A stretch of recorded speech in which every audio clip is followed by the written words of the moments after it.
Olá, gente. Boa tarde. Meu nome é Dante.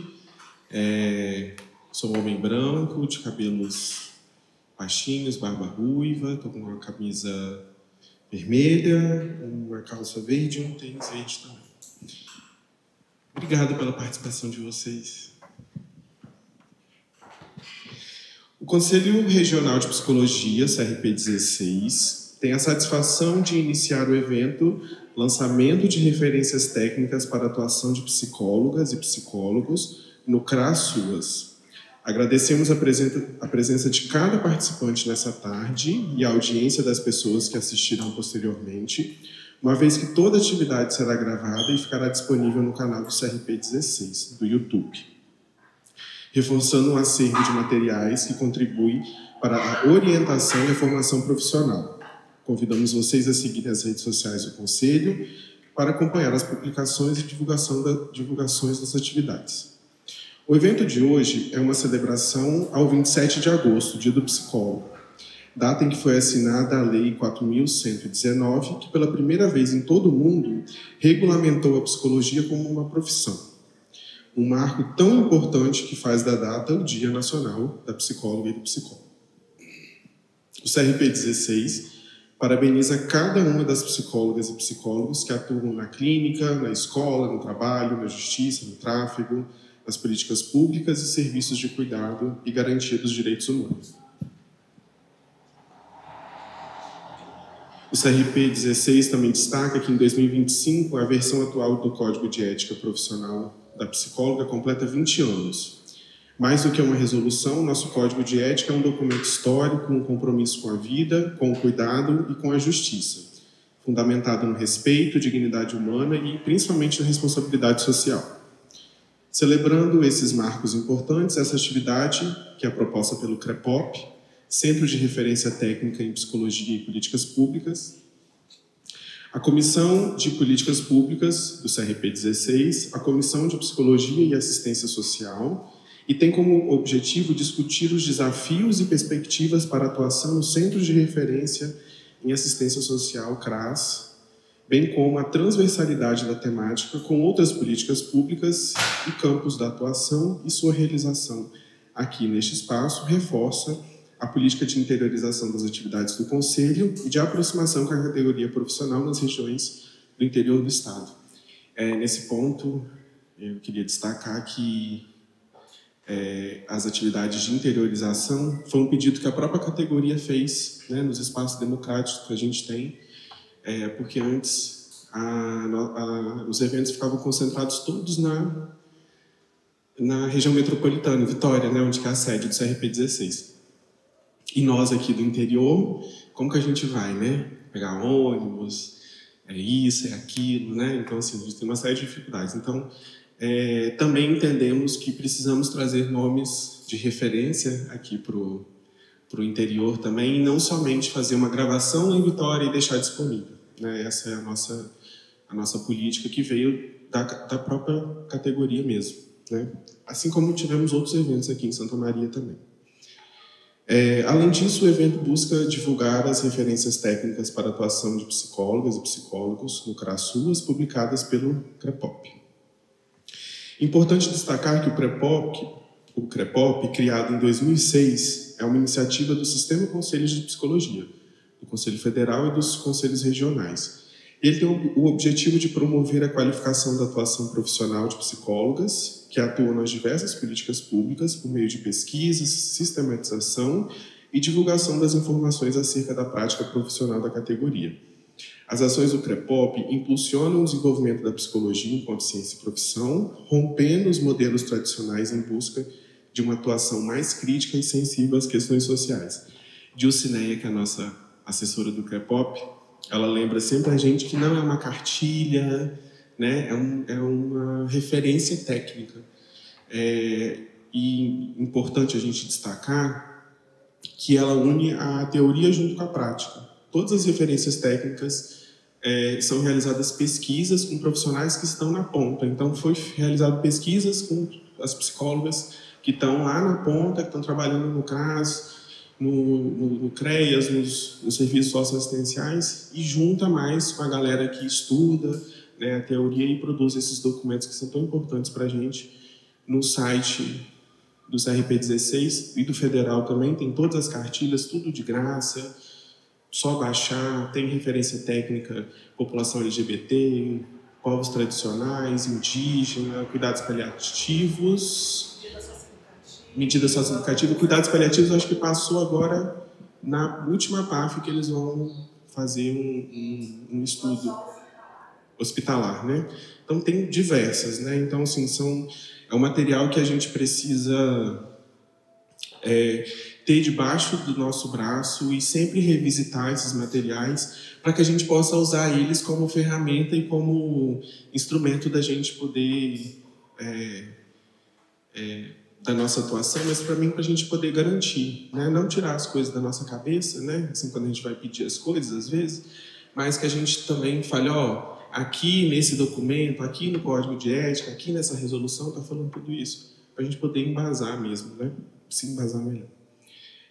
Dentre as várias atividades do CREPOP, que o CREPOP realiza, a elaboração de documentos e referências técnicas para a prática profissional e políticas públicas constitui-se como a mais expressiva, pois essas desempenham um papel fundamental com o desenvolvimento, com documentos orientadores no campo da psicologia e políticas públicas. A gente faz o convite, então, para que vocês possam conhecer as referências técnicas, seguir o nosso Instagram, nossas redes sociais, para que vocês possam estar mais interagido das atividades que o Conselho faz, que o nosso objetivo, o objetivo do Conselho é orientar, disciplinar e fiscalizar. Então, essa é uma atividade de orientação para a categoria, né? Bom, então, para a gente iniciar, Thalita Tinini, psicóloga do CRP16, número 1520, ela é funcionária efetiva da Secretaria de Assistência Social de Vitória desde 2009, foi coordenadora do CRAS por 8 anos e conselheira municipal de assistência social. Atualmente é técnica na gerência de planejamento e gestão do SUAS, coordena a Comissão de Psicologia e Assistência Social do CRP16, é conselheira estadual de assistência social pelo segmento de trabalhadores e atua no Fórum Municipal de Vitória e no Fórum Estadual de Trabalhadoras do SUS. Larissa Chebauer, CRP 8, 19051, psicóloga, trabalhadora do SUAS, mestre em Políticas Públicas e Desenvolvimento pela Universidade Federal da Integração Latino-Americana 2022 e doutoranda em Psicologia pela Universidade Federal do Paraná. Integrante e colaboradora das comissões de Psicologia na Assistência Social e Comissão Anticapacitista vinculados ao Conselho Regional de Psicologia do Paraná. Atualmente é psicóloga servidora pública do município de Guarapuava, no Paraná, atuando no Centro de Referência de Assistência Social. Possui experiência de atuação no SUAS, ainda na Proteção Social Especial, nos serviços de média e alta complexidade e também integrante do Fórum Estadual das Trabalhadoras e dos Trabalhadores do SUAS e do Fórum Nacional de Trabalhadoras e Trabalhadores do SUAS. É com vocês, então. Espero que a gente tenha uma tarde de bastante trocas. Obrigada, Dante. Boa tarde, pessoal. Tudo bem? Prazer estar aqui nessa tarde ensolarada de sexta-feira, depois de algumas curvas subindo aqui, né? Mas a gente chega firme e forte para essa tarde aqui de trocas, né? De conversa. A gente está num público bom aqui, né? Depois esse material vai ser disponibilizado aí para vários outros colegas, né? E a gente vai poder compartilhar o que nós conversamos aqui. Bem, Dante já fez, né, toda uma introdução, a nossa apresentação aqui. Nós, né, no caso, eu e Larissa, nós trouxemos, né, alguns apontamentos por conta da referência técnica da atuação do psicólogo, né, no CRAS-SUAS. Apesar desse nome, né, CRAS ali, chamando um pouco mais atenção, mas é uma referência para a atuação do psicólogo na assistência social como um todo, né? São caminhos, são diretrizes assim que elucidam bastante como que a gente pode, né, atuar. Infelizmente, nas nossas grades curriculares, né, a gente não tem esse enfoque, a gente não tem esse destaque, né? Nós temos ciência disso. Então, as nossas trocas, esses espaços aqui de participação, eles são sempre muito ricos nesse sentido. A gente acaba, né, na prática, no dia a dia, trocando, encontrando, fazendo todas essas conexões, né, do que a gente viu na universidade, do que cada linha de conhecimento, né, que a gente adotou, como que a gente aplica no SUAS e como que a gente vai diferenciar isso, né, do trabalho do serviço social, que querendo ou não é sempre, né, o grande questionamento, e aí eu acho que a gente vai permear por esses caminhos aqui agora à tarde, né? Antes que eu me esqueça, vou fazer minha audiodescrição, né? Sou uma mulher branca, de cabelos e olhos castanhos, estou vestindo uma blusa amarronzada, alguma coisa assim, estou com um colar de pedras de madeira, é ótima, né? De pecinhas de madeira. E estou com os cabelos soltos, os óculos, mas no momento eles estão descansando. Boa tarde. Sou Larissa, né? Um prazer estar aqui com vocês. Sou uma mulher branca. Meus pronomes são ela e dela. Estou com o cabelo preso loiro. Estou com uma camiseta vermelha. E venho lá do interior do Paraná para compartilhar um pouco de experiências aqui com vocês, né? A respeito dessa atuação numa política muito importante, muito relevante, que ainda está longe do que queremos, né? Mas que nós construímos todos os dias. Thalita, começa por mim? Então vamos começar com as experiências do Paraná, só para dar uma animada, ou desanimada, né? Eu não sei. Eu montei um roteiro porque eu sou uma pessoa que fala demais mesmo. Então, para eu conseguir dar conta, eu montei um roteiro e acho que é importante para vocês compreenderem. A gente está falando da atuação da psicologia no CRAS especificamente, mas toda a base do que é a psicologia no SUAS está nessa referência técnica. Isso é muito importante, que a gente tem outras especificidades, que são no atendimento a pessoa em violência sexual, né, que vai estar lá na cartilha específica, mas no geral o que a gente tem de normativa sobre SUAS, de princípios, de como é a psicologia está aqui. Eu já atuei em 2 municípios do interior do Paraná, um que é Foz do Iguaçu, que vocês conhecem pelo capital turístico, né? E agora outro que é no meio do estado, que é Guarapuava, um extremamente quente, um extremamente frio, redes extremamente diferentes de atuação, de forma de articulação, de possibilidades, inclusive, de articulação. E eu vou contar para vocês das experiências desses 2 espaços, porque apesar de muito diferentes, eles têm características muito similares no que a gente se refere à nossa atuação e aos desafios que ainda enfrentamos. Num primeiro momento, né, quando eu chego num CRAS, eu chego num CREAS, na verdade, eu chego num centro de referência especializado, sem nenhuma especialização, nem sabia o que era assistência social. Acho que essa é uma experiência comum para muitos de nós, né? Quando a gente entra na política.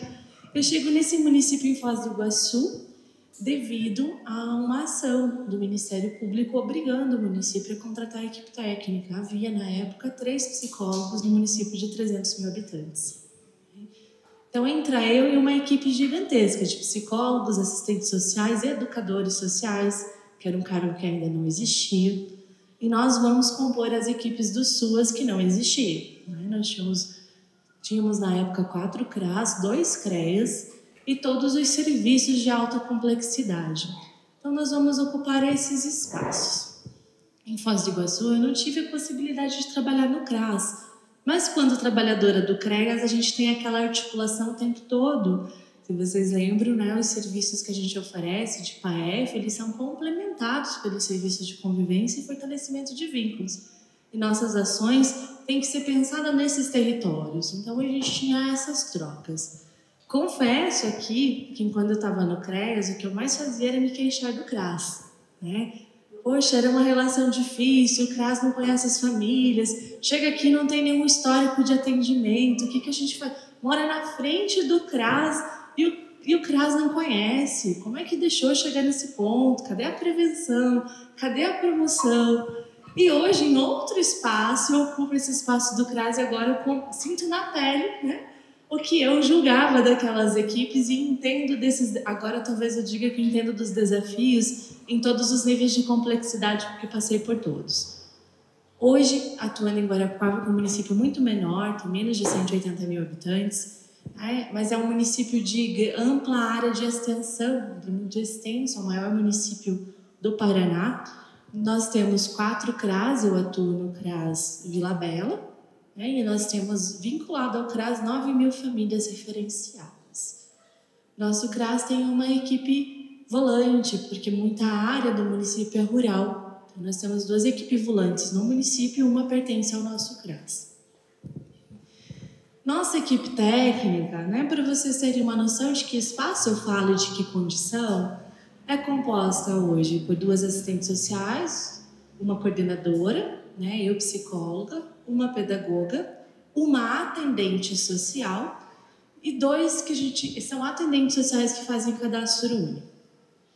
Então, a gente não tem educadores sociais, não temos cuidadores sociais, embora, se vocês forem ver o censo SUAS, a gente tem serviço de proteção básica no domicílio, A gente tem vários serviços que necessitam de outras equipes que lá não existem. As oficinas, por exemplo, de serviço de convivência, são feitas através de terceirização. A gente contrata pessoas jurídicas, paga por hora para que eles participem das oficinas. O CRAS, onde eu estou, é um CRAS lindo. Acabamos de nos mudar, ganhamos uma sede nova, que estava há quase 30 anos na planta. E aí, como já estava programada diante de como que era, ela não vem na perspectiva que a gente precisa no SUAS. A gente tem um CRAS maravilhoso, com um espaço lindo, bonito, porque está novo, um mês que estamos lá, que, por exemplo, as salas de atendimento são pensadas separadas, Sala de serviço social, de psicologia, as salas de atendimento grupais e unicamente. Então, estou contando para vocês porque, assim, eu queria dizer mais das potencialidades, e isso eu vou falar das famílias e do território, mas no sentido da política pública, enquanto trabalhadora, é um espaço que tem desafio o tempo todo. Ainda com uma sede nova e bonita, a gente enfrenta coisas básicas, até arquitetônicas, de como a arquitetura não possibilita o trabalho interprofissional e intersetorial, multidisciplinar. Estando no CRAS, hoje estou há 3 anos nesse CRAS, a principal demanda da população que nos procura é o cadastro único. Localmente, a gente abre o CRAS 8 horas da manhã, a fila está igual fila de unidade básica de saúde, que está dando a volta para a atualização do cadastro único. Eu queria dizer que isso não interfere na rotina da gente fazer acompanhamento familiar, mas nos pega o tempo todo, porque a gente não tem equipe para atender a demanda dessa recepção, não nem é acolhida. A gente vai lá para direcionar para o cadastro o tempo todo. Os profissionais de serviço social e de psicologia estão em função das entrevistas do cadastro único, seja de organizar esse espaço para que seja atendido, seja para acalmar a população, que às vezes chegou 8 horas, mas vai ser atendida às 11h30, porque só temos 2 cadastradores, e no dia que o sistema não funciona, então, é nós que somos chamados, no caso eu, a psicóloga, porque só sou eu, que sou chamada para conversar com o usuário, que já está lá irritado porque está um tempo de espera, que já passou em um monte de outros espaços e que foi maltratado, que foi julgado, que precisa do serviço, está lá e já não aguenta esperar e aí depois tem uma notícia de que caiu o sistema. Então, a gente tem muitos desafios em todos os sentidos. No sentido que acho que talvez esse seja o que mais me preocupa, e eu imagino que seja uma preocupação geral, e por isso também falo. A principal função do CRAS é a articulação com a rede. A gente sempre está em todas as cartilhas, inclusive nessa, que o CRAS é um importante agente de articulador no território, de articulador das políticas públicas, inclusive porque se não fazemos isso, a gente não tem nenhuma possibilidade de garantia de direito. E um dos grandes desafios, e talvez o maior, eu vou dizer que é a respeito da qualidade dessa articulação. É muito comum, né? A gente tem reuniões de redes mensais dentro do território, feita no CRAS, às vezes em escolas, às vezes em unidades básicas de saúde, que seja nós, a equipe do CRAS, que temos que conduzir, que direcionar, que explicar coisas básicas de direito, né? Explicar que tem um estatuto de direito da pessoa idosa, da pessoa com deficiência, explicar que é direito da pessoa ter acesso a benefício eventual, ao cadastro único. Além de tudo, muitas das vezes as outras políticas nos territórios que eu estou atuam em uma lógica diferente da nossa. E eu acho que é aqui que reside o principal desafio. É muito comum, por exemplo, enquanto a gente está trabalhando ações de promoção, de prevenção, cito um exemplo que passei na pele, né? 12 de junho é uma data importante das campanhas contra o trabalho infantil, né? O mês dessa campanha. Nós do CRAS somos sempre muito convidados. Vem um mês, a gente lembram que a gente existe em outros sentidos, né? O CRAS que tem que fazer, porque é trabalho deles, prevenir e promoção, como se não fosse algo que a gente não fizesse o ano inteiro.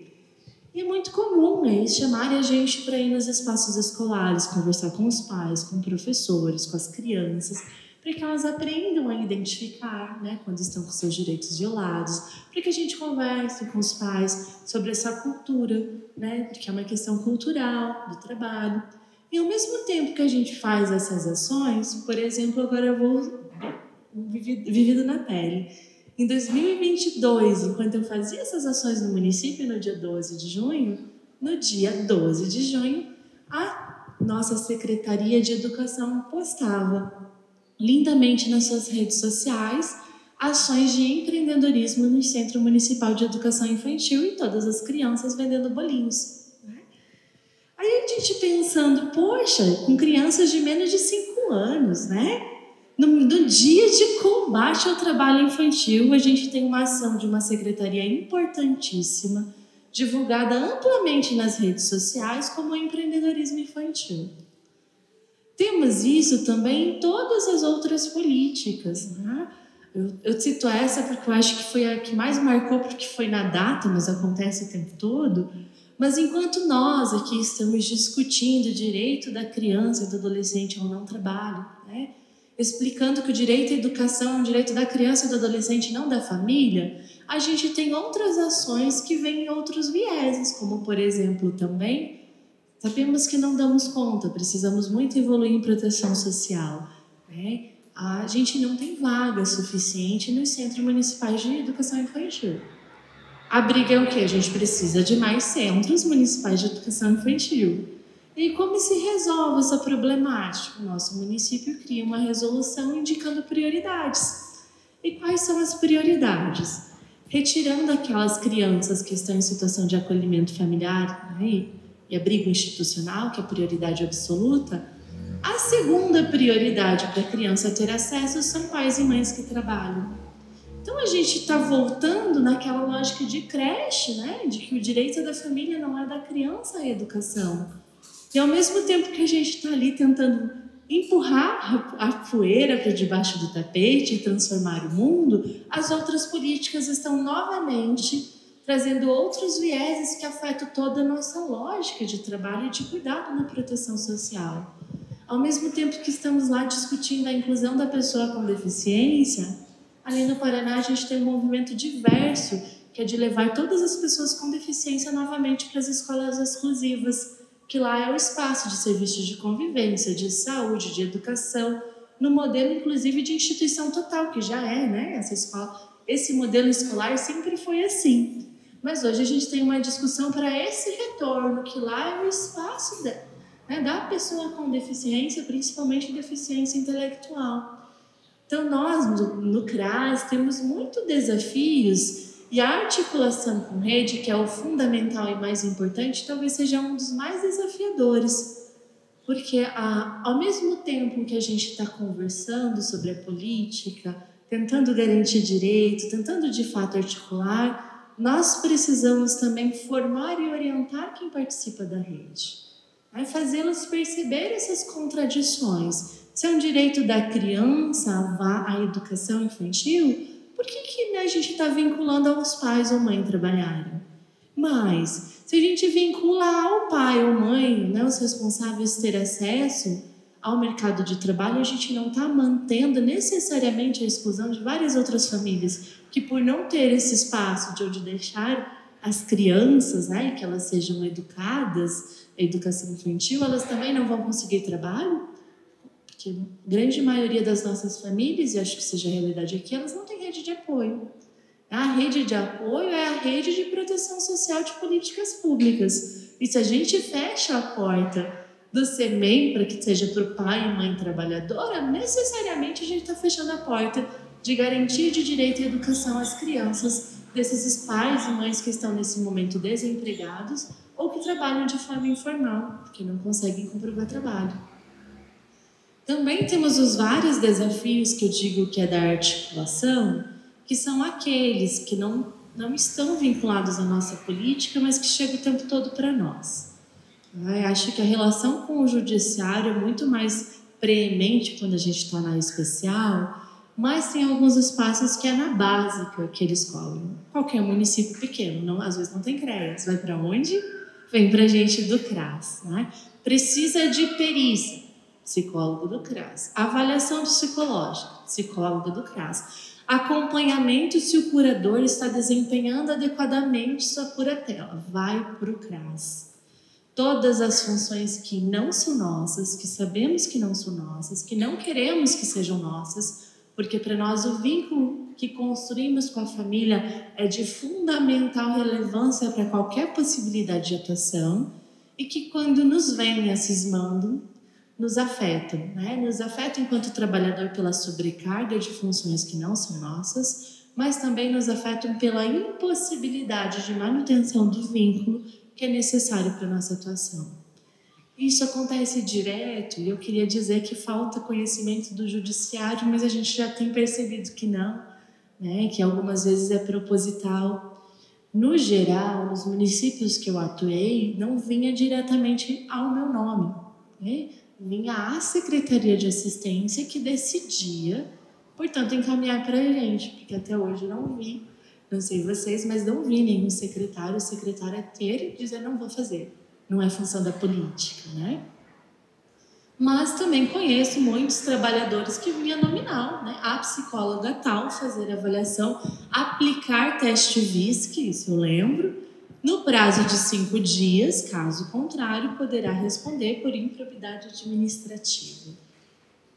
E além dos desafios que a gente já tem de não ter equipe suficiente, porque isso é uma realidade em qualquer espaço, não é nossa, poderia ter o dobro da equipe no meu CRAS e não seria suficiente para atender um território que tem 9.000 famílias no cadastro, né? Além de todas as outras que a gente não sabe se não estão porque é desconhecimento, a área muito afastada, né? Situação de falta de informação, acesso de fato.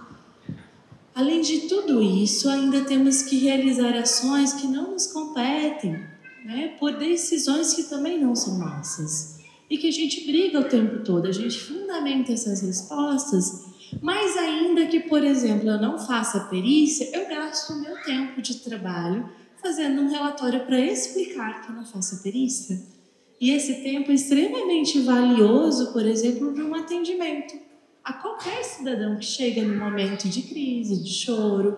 É muito comum quando chega alguém chorando, chamarem eu. Primeiro, chegou chorando, passa para a Larissa, né?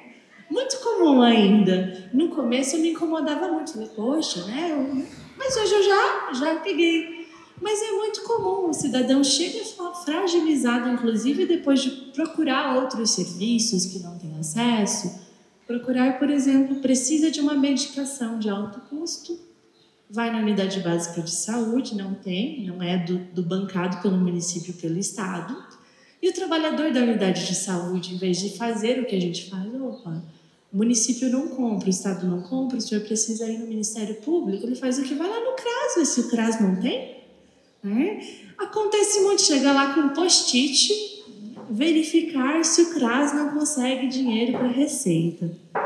E aí ele chega bravo, porque ele recebeu uma orientação de que talvez o CRAS tinha, e aí a gente vai lá explicar né? Para esse usuário que não, que ele está perdendo a viagem mais uma vez, né? Porque medicação é da política de saúde, que tem esse e esse espaço.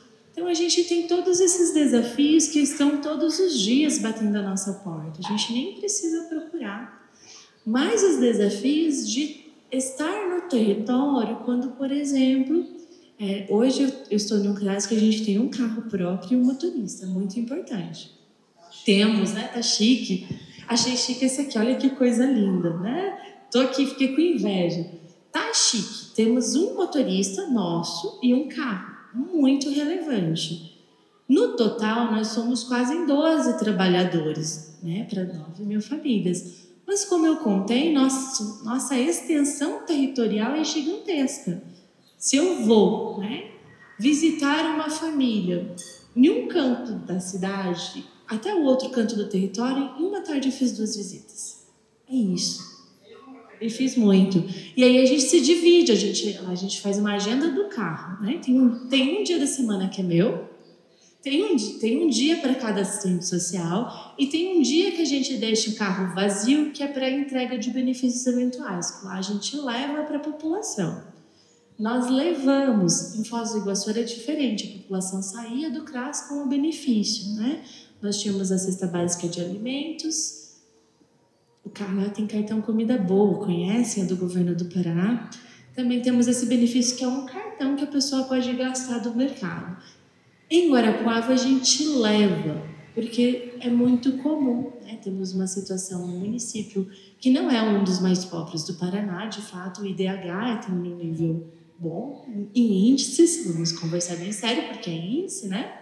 A gente tem um nível bom, mas é muito comum que quando a pessoa percebe que tem benefício no CRAS, a gente tem uma fila para requisitar. A gente recebe 40 cestas básicas por mês. Então, se a pessoa vê as 40 cestas básicas chegando, em um dia a gente já não tem mais 40 cestas básicas por mês. Então, é uma estratégia, né? Uma estratégia furada, inclusive, porque se a gente vai pensar que é garantir direito, e é direito da pessoa o benefício eventual, na ausência dele, a gente tinha que cobrar, assim como a gente faz na ausência de medicação, vai lá no Ministério Público, né? O município precisa ampliar. Mas aí a gente tem questões importantes que a gente também precisa mexer, né? O direito à alimentação adequada, a gente está falando de segurança alimentar. No CRAS é um benefício eventual porque justamente é para pensar uma situação de eventualidade. Mas o que mais chega na minha região são situações que não são de eventualidade. São pessoas que precisam todos os meses, né? Que a única renda que tem ou é de um benefício. Quando tinha, porque a gente está tendo inúmeros cortes no programa Bolsa Família, inclusive de famílias unipessoais, cortes no BPC. Então, a única possibilidade de acesso à alimentação é por meio do benefício eventual. E uma cesta básica, ainda que ela fosse a melhor do mundo, não dá por um mês para uma família que tem 6 pessoas, que tem 7, tem 8, né? E a nossa não é a melhor do mundo, só tem carboidratos, não tem nenhum. O único produto talvez nutritivo é o feijão, né? Porque ela vem nesse modelo. Então eu conto para vocês de experiências que são o tempo todo desafiantes, porque elas vêm para nós. A articulação de rede, embora seja de toda a equipe, na maioria das vezes somos nós, psicólogos, e eu digo isso pensando na realidade do Paraná, que vamos fazer em prol dela, porque a assistente social às vezes não tem tempo nem para ir no banheiro. A rotina de atendimentos dessa fila, as pessoas chegam solicitando serviço social no município, para tudo. Inclusive porque pensam, por exemplo, que quem dá acesso ao Bolsa Família é o serviço social. Então a gente está falando de conversas básicas, né, de direcionamento de orientações. E aí a psicologia queria dizer que não é assim que a gente trabalha, né? Que fazemos acompanhamento em dupla, que vamos fazer visitas em dupla, em trio a gente tem pedagoga social. Olha que relevante, mas não. A gente ainda faz um trabalho, né, fordista nesse sentido para tentar dar conta de demandas mínimas. E aí quando a gente percebe, não, esse aqui não dá para atender sozinha de forma alguma, a gente tenta se articular, e aí dá briga por dia de carro, né? Para quando tá as 3 profissionais, porque se sai 3 profissionais do CRAS, quem fica no CRAS? Não tem ninguém no CRAS, só tem a atendente. Aí não dá para ficar uma pessoa sozinha quando a gente tem 50, 60 pessoas o tempo todo na sala de espera. Então, todas essas articulações, né, são muito desafiantes ainda. Mas, ao mesmo tempo, e aqui eu sempre afirmo quando eu vou em qualquer evento, a presença da psicologia em qualquer espaço qualifica muito, muito, em todos os sentidos, o trabalho realizado, a acolhida, as orientações. E aí eu vou afirmar aqui que eu acho que, independente dos desafios, o simples fato de ter um psicólogo no CRAS já faz a gente enxergar 1 milhão de possibilidades que sem nós não enxergaríamos. Não enxergaríamos, né? Sem nós estarmos nas redes, sem nós estarmos discutindo com o judiciário, sem nós estar no grupos de serviço de convivência, nos grupos de acolhidas, pode ser que muitas das potencialidades da família não fossem vistas, porque temos também uma questão, né? Eu não gosto desse histórico, que acho que compromete muito o trabalho do SUAS, mas o psicólogo sempre é visto como o profissional que consegue avaliar e enxergar vínculos. A gente ainda temos muito colegas de serviço social que entendem que vinculação familiar não é um espaço que eles vão atuar. E nós, por visão mesmo, por formação, é o primeiro espaço que a gente olha, né? Para nós interessa muito como é o vínculo, como ele se reproduz, como faz a fórmula de apoio, o que a gente tem para fortalecer, porque é nele que a gente enxerga as potencialidades. É ele que nos interessa, antes do que falta. Para outros colegas, às vezes a visão da falta é a primeira, inclusive para o usuário, né? Ele chega no CRAS contando o que falta. Ele chega lá, olha, já estou passando fome, porque senão ele não acessa benefício eventual. Infelizmente, né? Ele chega já contando do que falta, não estou dando bem com meus filhos, com a minha família, o conselho tutelar me mandou aqui. Então, nós conseguimos ver além, né? No sentido de formação. O que falta é importante, mas o que tem de sobra nos é muito relevante. E o que tem de sobra nos nossos territórios, ainda que em área de ocupação, sem acesso à água, à energia, né? É muito comum áreas de ocupações sem água, tudo gato quando tem, mas tem áreas que não tem. Aí a gente tem relações comunitárias importantíssimas de proteção, de defesa, de qualificação, né, e de compreensão dessas vivências. É muito comum nesses espaços que tudo falta no sentido estrutural, a gente perceber vínculos que são importantíssimos para que aquela família consiga minimamente ter algum sentido, né, social, sentido de dignidade, inclusive de acesso a políticas públicas. São vizinhos que orientam onde é o CRAS, onde é a unidade a unidade, né, do terceiro setor, que faz a entrega de benefício eventual, que pode ser acolhido. São vizinhos que orientam e cuidam das crianças nos espaços em que os pais não podem estar disponíveis, que estão em outro, né, território. A gente tem ações articuladas de lideranças comunitárias dentro desses espaços que ensinam e falam sobre direitos que eles não vão acessar, muitas vezes, se não nos procurarem, porque a gente também não consegue estar o tempo todo lá, né? Nós temos também, dentro dessas lideranças, a importante espaço de eles estarem com a gente nas conferências e levarem, de fato, representação do que precisam das comunidades, ainda que não saibam, por exemplo, que direito à moradia não é uma briga, né? Que a assistência a gente compra, mas não é a assistência social que vai resolver. Eles estão lá o tempo todo, né? Tendo esse espaço de voz, é a assistência social que tira da invisibilidade essas vozes, né? Somos nós. E aqui eu trago a relevância do trabalho da psicologia, porque somos nós que geralmente fazemos a escuta atenta, com todos esses espaços e nuances.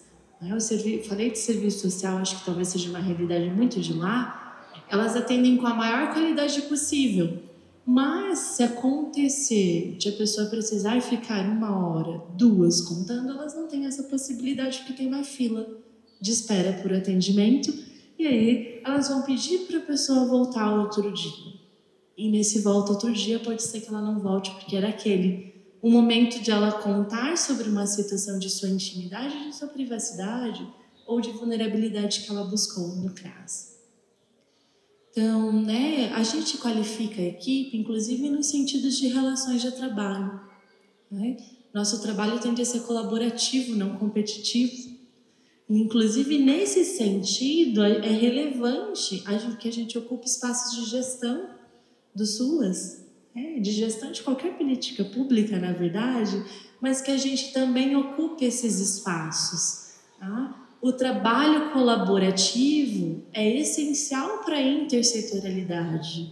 O que a gente mais faz é um trabalho multidisciplinar, que é muito diferente dessa lógica. Então, a nossa atuação é extremamente relevante aqui em outro espaço que eu preciso mencionar. Falei que, às vezes, outras políticas atuam em outras lógicas, mas no Paraná, em específico, a gente tem meio que vou chamar assim, uma concorrência entre governo do Estado e normativas do governo federal. A gente tem um programa que veio de 2012, hoje cada vez que troca governador, troca de nome, mas a história é a mesma, né? Temos um programa que se chamava Família Paranaense, que é do governo específico do Paraná, que acabou que todos os municípios foram obrigados a aceitar. No começo era opcional. O município que quiser vai receber algumas emendas específicas parlamentares. A família que for incluída no Família Paranaense vai receber R$10 a mais por pessoa em complementação ao Bolsa Família. Então, tinha inclusive algumas vantagens especificamente a quem necessitava.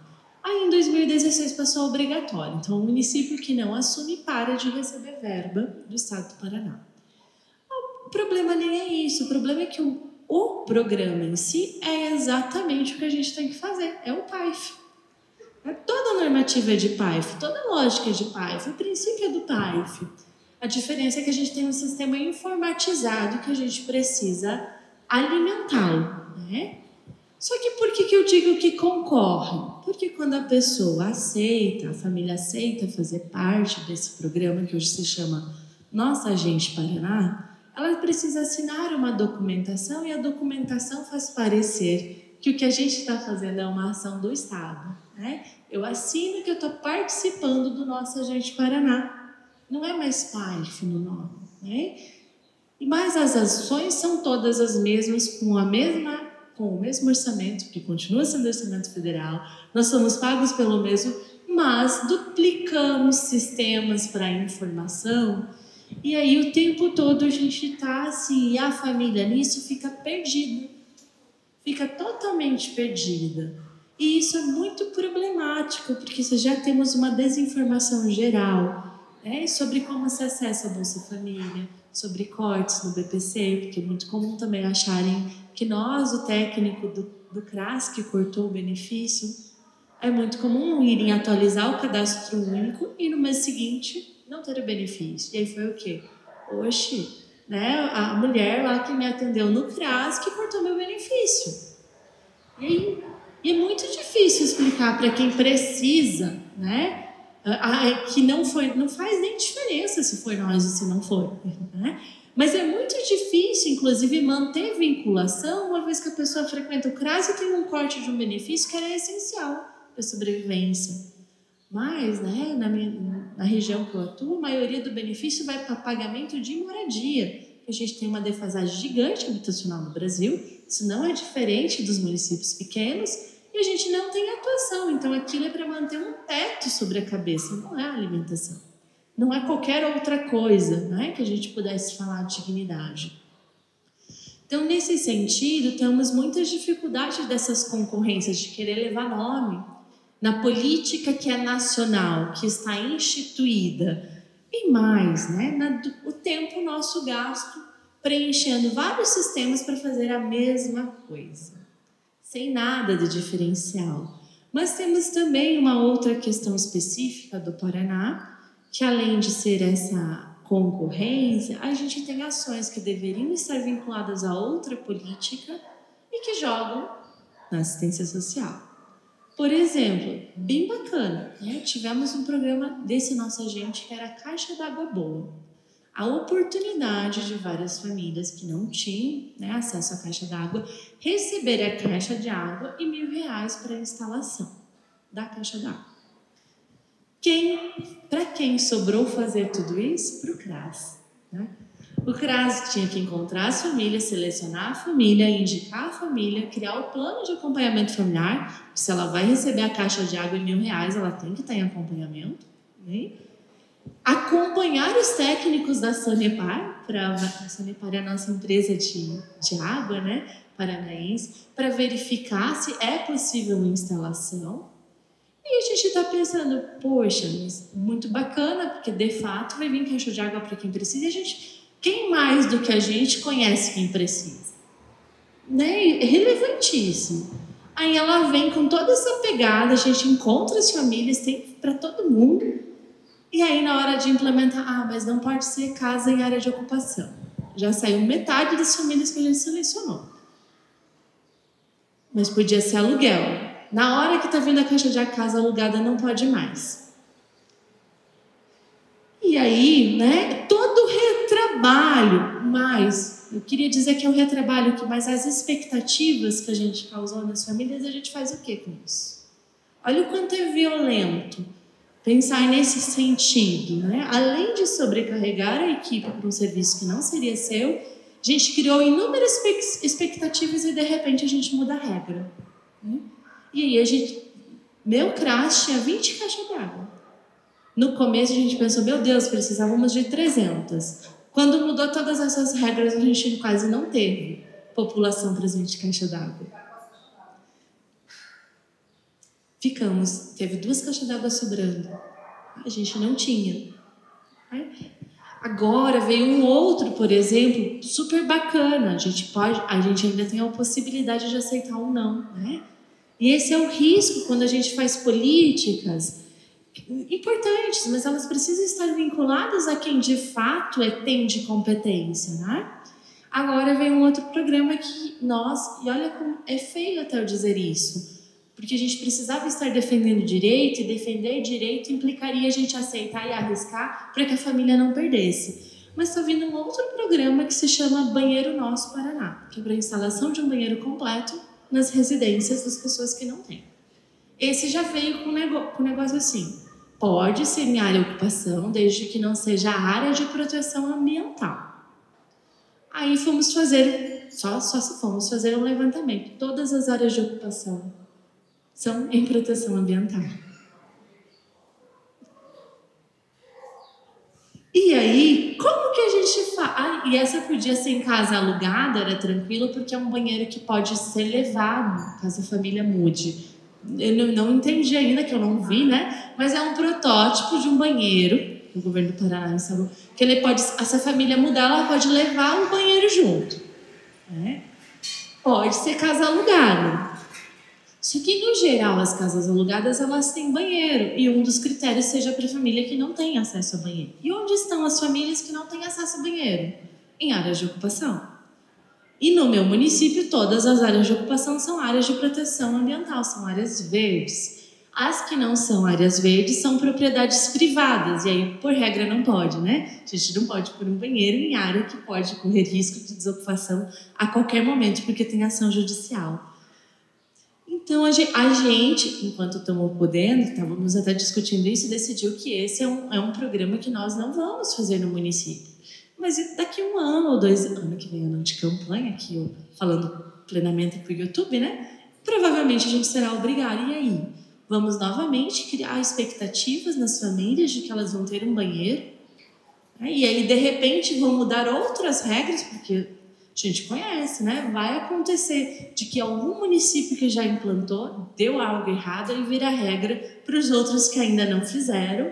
E aí nós criamos toda a expectativa, fizemos toda a busca, né? Criamos um vínculo com a família e voltamos lá e dizer, olha, agora a sua casa não vai poder ter caixa d'água porque essa casa é alugada e a gente não sabia disso. E aí a gente contou para você porque parecia que ia dar certo.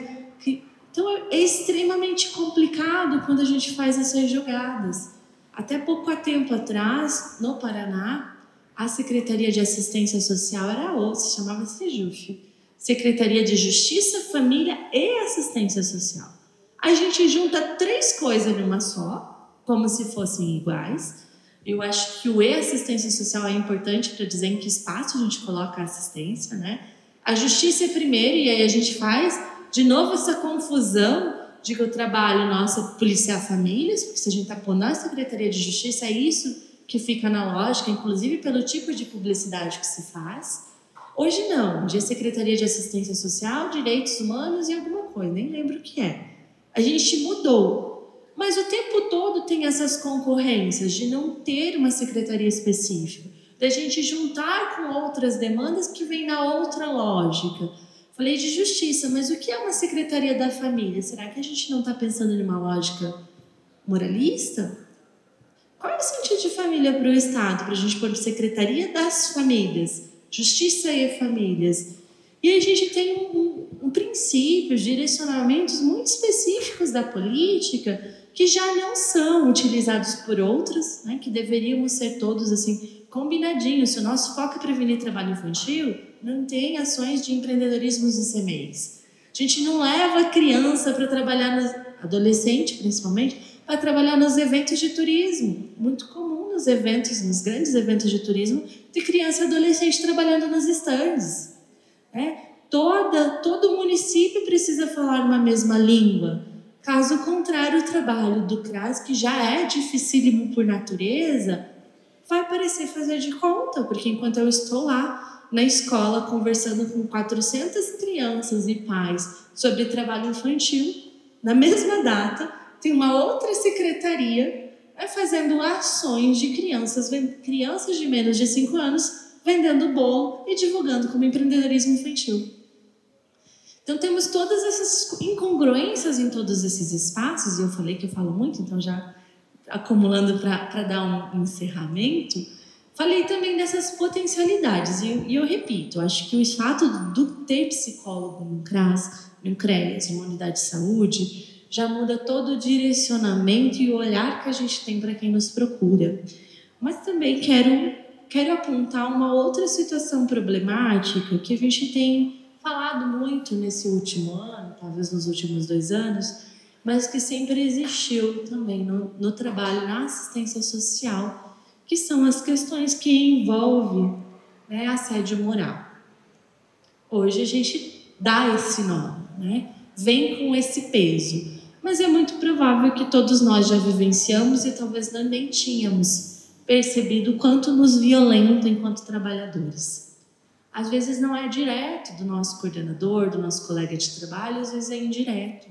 Eu sempre gosto de pensar, e eu falo, que quando vem essas ações de mando do judiciário nominal, isso é uma ação de assédio moral.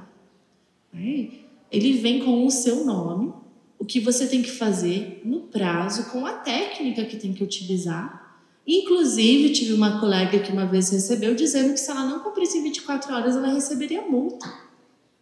Isso é absurdo de tantos níveis, mas é absurdo também que nossos gestores e secretarias, quando vem nesse sentido, não assumam, porque a defesa do trabalhador do SUAS, além de nós se reunirmos em fóruns, deve ser realizada pela gestão. A defesa da política de assistência social precisa ser realizada pela gestão. Seja lá quem estiver lá. A gente sabe que no Brasil temos um histórico de gestões, deixa eu pensar em uma palavra sutil, de gestões não experientes na área, não muito experientes, que ainda falam promoção social, ação social, ou que tem uma ideia do que é assistência social, mas confunde com todo o viés caritativo, religioso. Sabemos, em cidades de interior, eu sou de cidade do interior, isso é muito comum, A população não sabe, mas às vezes o gestor também não sabe. Então lá, gerenciando uma das pastas mais importantes, né, que é mencionado o tempo todo, inclusive muito importante, inclusive para a campanha política, porque é ali que eles vêm na época de ano eleitoral, né? Temos muitas gestões de primeiro-damismo, né, de sogras, né, é muito comum esses espaços, e que inclusive não vão nos defender enquanto trabalhadores, porque nem nos compreendem enquanto trabalhadores, né, porque aquilo ali é um voluntariado, né, na cabeça delas. A gente não precisava nem estar ali, a entidade do terceiro setor faz isso que a gente faz, né, que nem conhecem PAEF, PAEF. Mas nós temos também situações gravíssimas e que acontecem o tempo todo de profissionais altamente qualificados. De profissionais que conhecem o que é assistência social, que conhecem isso, que são trabalhadores e que em algum momento vão voltar a ser trabalhadores de ponta como nós, né, que estão ao nosso lado todos os dias e que também, né, nos violentam nessa relação de trabalho. Seja, né, desqualificando o nosso trabalho. Eu sempre brinco que eu tive muita sorte, que todas as duplas que eu tive de assistentes sociais foram maravilhosas, né, foram potentes, de atuação, de campo, respeitosas. Mas eu conheço também muitas colegas psicólogas em que nessa relação, que talvez seja a mais básica, né, o que acontece é uma relação nesse sentido. Eu, assistente social, sei tudo, o psicólogo nem precisava estar aqui. Okay? E isso interfere diretamente não só na subjetividade nossa, mas na possibilidade do trabalho. Okay? Conheço também muitos colegas que não entendem, psicólogos mesmos, que dizem que a psicologia não precisava estar nas suas. E aí, nesse sentido, fazem ações, intervenções que, além de não ser pertinentes ao campo de trabalho, compromete toda a relação de trabalho, reafirmando, né, que esse não era um espaço nosso, que é o espaço do serviço social, que é o mais clássico, né, que é do serviço social, e que também dá esse gatilho, né, nesses termos, para que outros profissionais nos subjuguem, para que nos maltratem nesse campo profissional. E isso é muito preocupante, e é um dos principais desafios que a gente tem vivido há muitos anos. Né? Se a identidade profissional já era um desafio, né? Estar em um espaço que nos ataca enquanto trabalhador, nem enquanto psicólogos, mas enquanto trabalhador, no modo geral, é extremamente grave para a gente pensar. Um trabalhador adoecido não faz seu trabalho, né, da maneira que é esperada. Se a gente não adoecido já enfrenta inúmeros desafios, adoecido a gente tem menor possibilidade de resposta. Né? E eu acho que, no geral, eu acabei falando, né, sobre tudo, mas eu enfatizo aqui que o nosso saber, o nosso fazer, o tempo todo é ético e é político. E esse é o nosso principal diferencial, inclusive para enfrentar esses desafios de estarmos construindo o SUAS todos os dias, de estarmos construindo um outro modelo de centro de referência, de assistência, né, que as pessoas não nos procurem pelo que falte, que nos procurem pelas potencialidades que a gente pode desenvolver, que a gente pode articular, que nos procurem para, de fato, sentindo a confiança de ter seus direitos garantidos, suas individualidades respeitadas, que nos procurem por ser um espaço em que não sofram julgamentos, que esse espaço ela já tem em todas as políticas públicas. E aqui nós, os profissionais de psicologia, qualificamos muito CRAS, o CREAS, a gestão, qualquer espaço que ocupamos, e especialmente os espaços de participação social e de coletividade. Acho que é o nosso principal potencial nesse momento, né? Incluir uma pessoa excluída socialmente diante de várias mazelas, dar voz, levar essa voz, seja em ações de conselhos, de conferências, seja em planejamento de ações, porque a gente planeja as nossas ações, com base no que as pessoas dizem que precisam, faz a política ser reconstruída, melhorada e, de fato, ser uma política para as pessoas. O nosso compromisso é com elas e para elas. O SUAS só existe, né, porque nós partimos dessa ideia de que é uma relação de igual para igual com a comunidade. A gente está aqui para desenvolver o que existe. Né? Para contar o que falta não precisa. A gente olhou, a gente vê. Né? A gente está aqui para fortalecer o que existe e visibilizar essas possibilidades de transformação para que, inclusive, aquele que nos procura perceba que tem inúmeras possibilidades e potencialidades e que, com o nosso apoio ou sem, ele consegue desenvolvê-las. Muito obrigada. Obrigada, Larissa. Eu acho que conforme a Larissa foi falando, a gente foi identificando semelhanças, né, pelos caminhos que a gente já tenha traçado, os locais que a gente tenha trabalhado, principalmente em relação a esses programas, né, que vêm, que vão, só mudam o nome, que tem, né, ideias mirabolantes aí e que acabam só criando critérios excludentes, né, ao invés de serem critérios que abranjam mais pessoas, que abarquem mais pessoas, né, que acolham mais pessoas nessas inserções. Pelo contrário, né, esses critérios vão diminuindo. A demanda é muita, então vamos criar critérios para que, olha, não, realmente, só vocês aqui é que podem, os outros aqui não podem. E aí o problema não está com o Estado, o problema está com a família, o problema está com o nosso usuário. Né? E aí Larissa foi falando, foi anotando um monte de coisa aqui. E aí, assim, né, depois a gente vai ter um espaço para a gente trocar, porque Larissa, trazendo um pouquinho da experiência dela, da vivência dela do Paraná, eu vou comentar um pouquinho de Vitória e a gente vai trocar um pouquinho aqui com Santa Maria também, tá? Para ver o que a gente vai identificando. Eu acho que a gente parte de um princípio de não podermos ser inocentes, achando que as coisas são assim porque elas acabam acontecendo, né? Tudo isso tem um intuito, tudo isso tem um sentido, tudo isso tem, né, uma elaboração, né, que chega a ser cruel mesmo com a população, o sistema que a gente vive, o modo como os governos têm se organizado, né, enfim, a gente tem que fazer sempre essa conexão, né, com o contexto social, político, econômico do país e do mundo, porque tudo interfere, isso rebate lá na hora que a gente não tem, que a gente só tem 40 cestas de alimentos para conceder. Porque eu não sei lá, aqui a gente fala cesta de alimentos, porque nem a básica a gente chega, porque a básica ainda incluiria alimentos de higiene pessoal, né?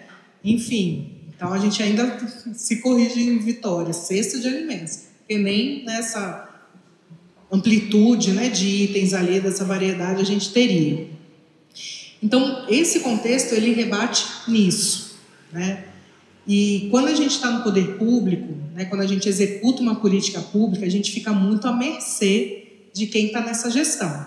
Seja na gestão do Estado, seja na gestão do município, né, seja inclusive na gestão local. Aquele nosso coordenador, aquela nossa coordenadora, né, aquele gerente ou diretor de departamento, eles estão reproduzindo muita coisa também.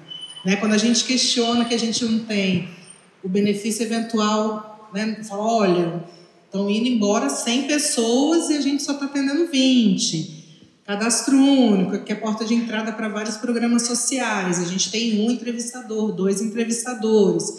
Vamos pegar lá o pessoal do PAIF que não está fazendo nada, né? E vamos colocar para eles preencherem cadastro único.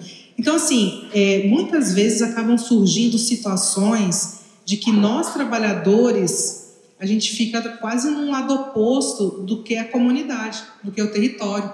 Fala, poxa, vocês estão vindo aqui, vocês sabem que não tem. Né? Vocês estão vindo aqui, nossa, dona Maria, a senhora está vindo hoje de novo, ontem eu já falei para a senhora que não tinha, era para voltar mês que vem. Então, muitas vezes a gente se coloca, né, de lados opostos, mas pelo contrário, a gente tem que se unir com essa comunidade, a gente tem que se unir com esse território. Somos todos classe trabalhadora. Né?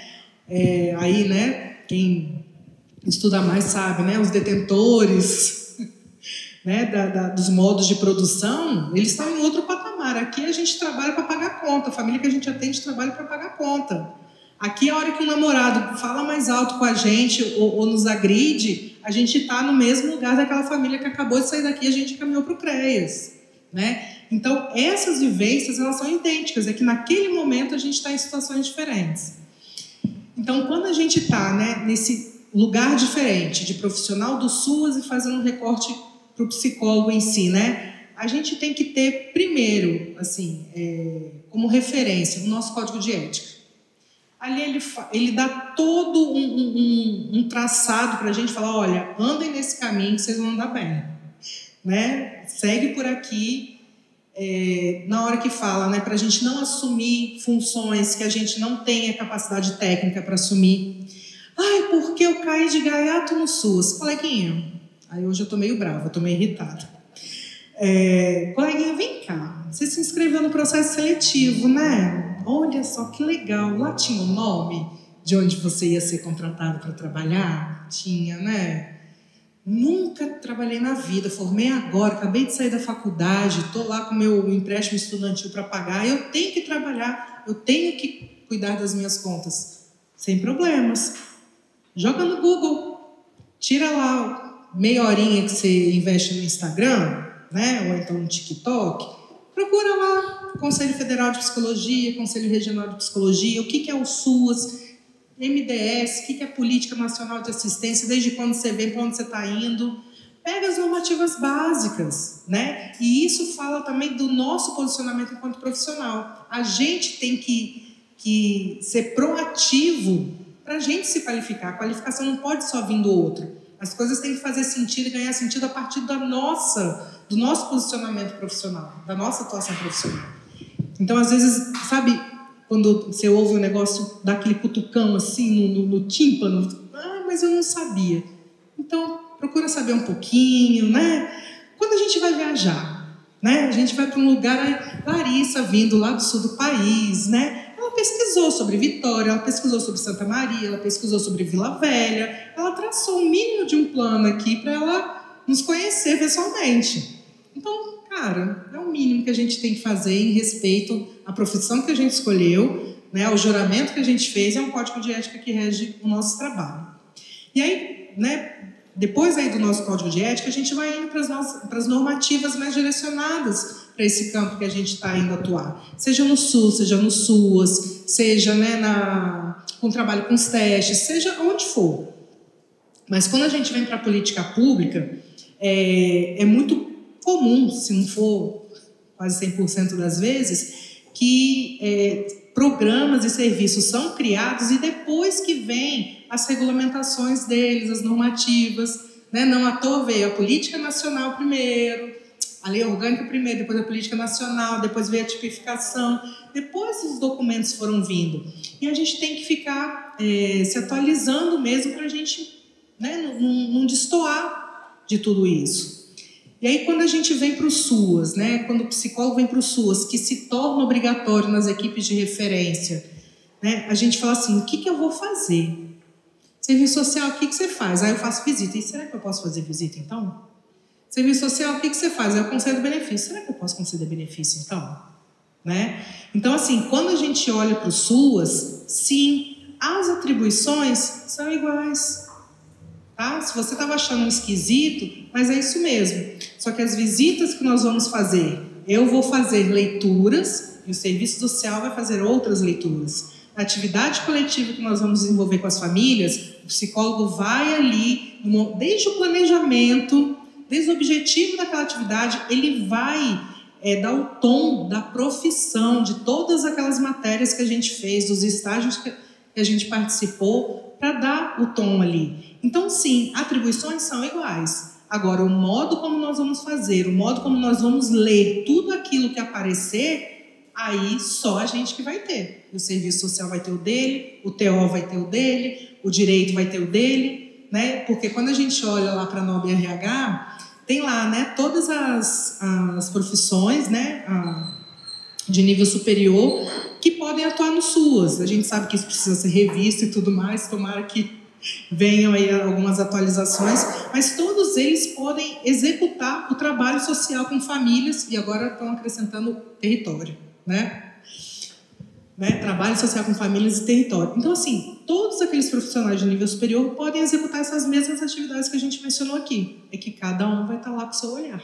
Cada um vai estar lá com a sua profissão, com a sua formação. Então, a gente não precisa se preocupar e se inquietar de que a gente vai fazer visita, que a gente vai lá conceder o benefício eventual. Está dentro das atribuições de um profissional que atua no SUAS. Ah, mas então... Aí depois a gente cai para os níveis de complexidade. Cai não, né? A gente vai para os níveis de complexidade. Na básica tem benefício eventual, na média só trata de violação. Não, coleguinha. A gente tem um caderno que fala de benefício eventual e ele circula pelos 3 níveis de complexidade. Chega a mais que você também está aqui nesse bololô com a gente. BPC, CAD único, mesma coisa. Você tem que saber direitinho lá para onde encaminhar e como encaminhar. Entende? Então, quando a gente entra no SUAS, vai descobrindo isso, tem as frustrações, a gente cai mesmo assim, né? Sem saber, não à toa, né?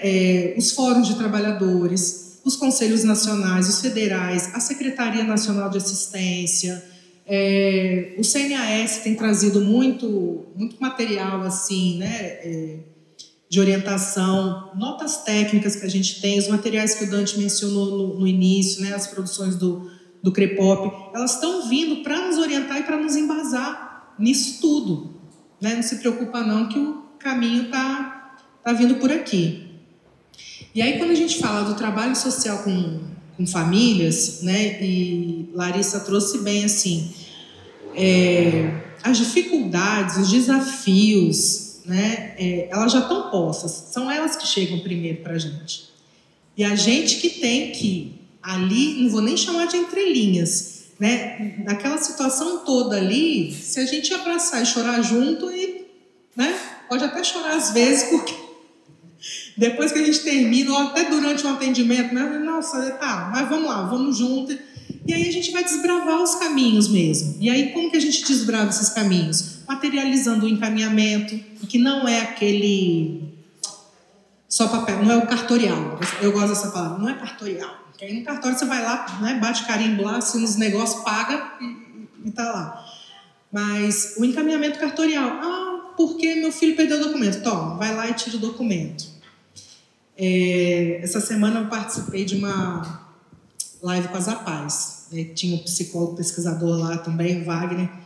E aí ele falando que ele conversando, né, com a mãe, né, de uma criança lá da PAI, ele sabia que nos estudos de caso lá, né, nas análises das famílias, a equipe sempre falava, por que dona Joana nunca vai lá tirar o documento, né, de João, não sei o quê, por quê? Olha, reiteradamente a gente encaminha, ela não vai.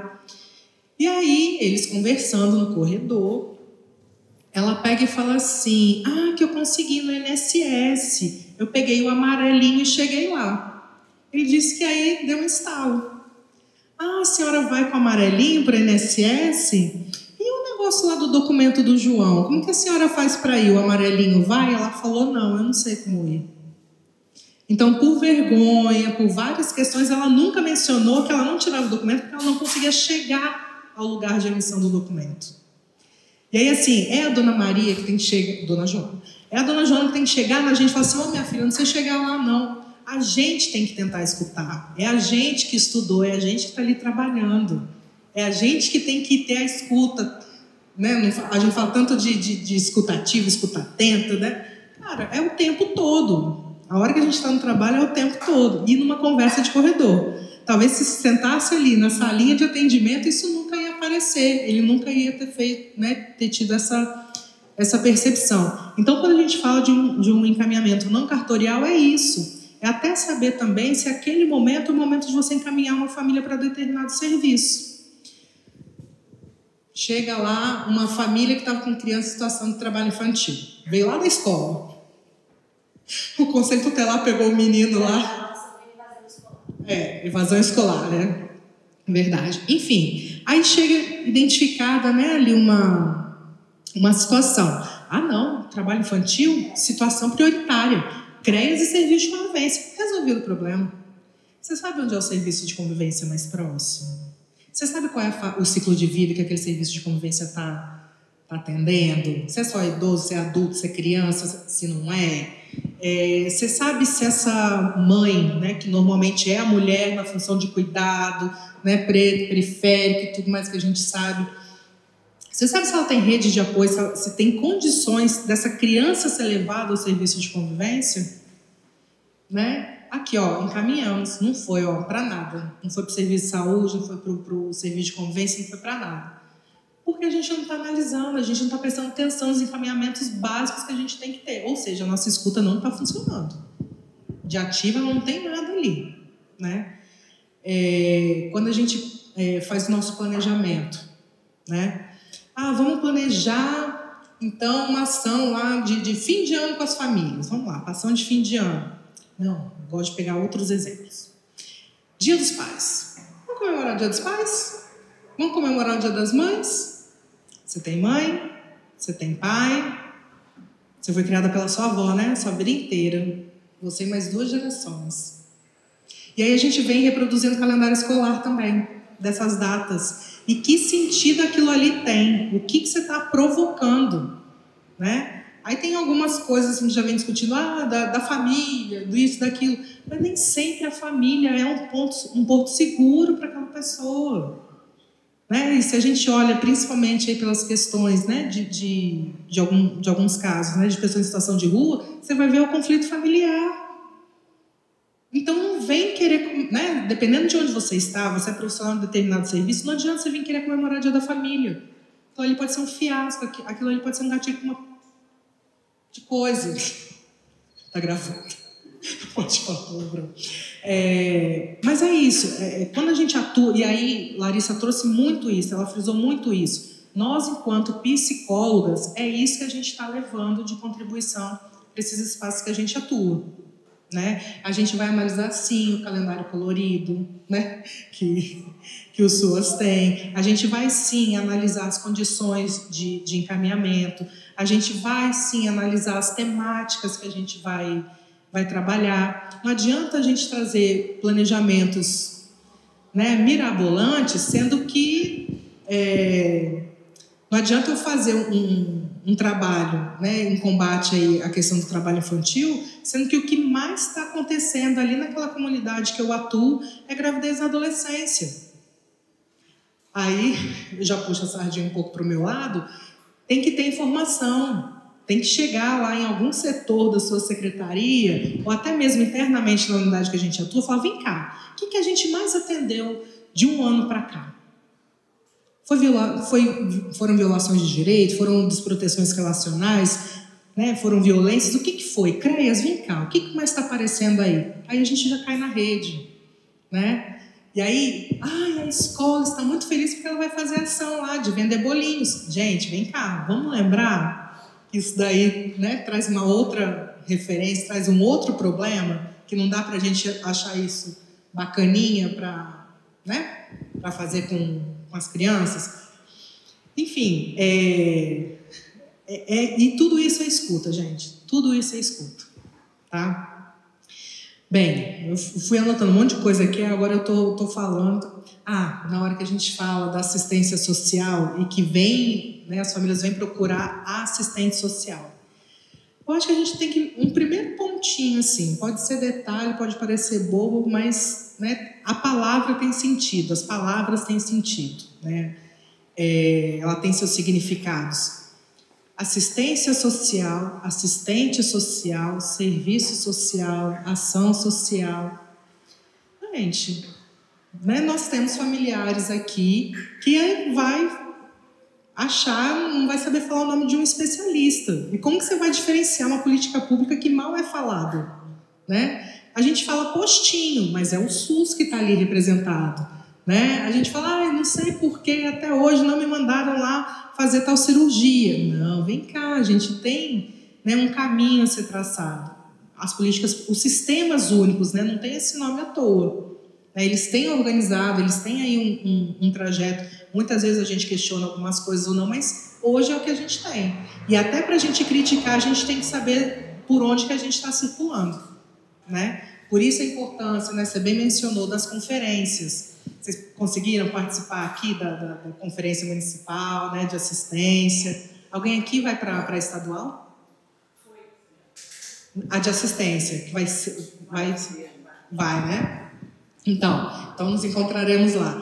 Mas é importante a gente ocupar esses espaços. E quando a gente fala, né, de trabalhar com as famílias, essa questão da participação do controle social, que é uma dos viés estruturantes da política de assistência, a gente tem que ir trabalhando com essas famílias o tempo todo, durante todo o ano, né? Quando a gente faz lá, né, um mapeamento do que tem de bom ou de ruim ali no bairro que eu moro, no território que eu moro, a gente está fazendo um trabalho político com essas famílias. A gente está tentando, né, a elas ali o que tem de bom, o que não tem, como que a gente pode fazer um movimento para, sei lá, acionar um vereador, fazer barulho lá na frente da prefeitura, né? Tudo isso são movimentos que a gente pode e deve provocar, né, e caminhar em conjunto ali com aqueles grupos. Deixa eu ver o que mais. Tá. Você estava falando do Paraná. E aí, eu não sei vocês aqui. Lá em Vitória, tem gente que fala assim, porque o CRAS é o posto Ipiranga. Fazendo analogia naquela propaganda, né, do posto de gasolina. Onde tem isso? Onde tem que, vai no posto Ipiranga que, né?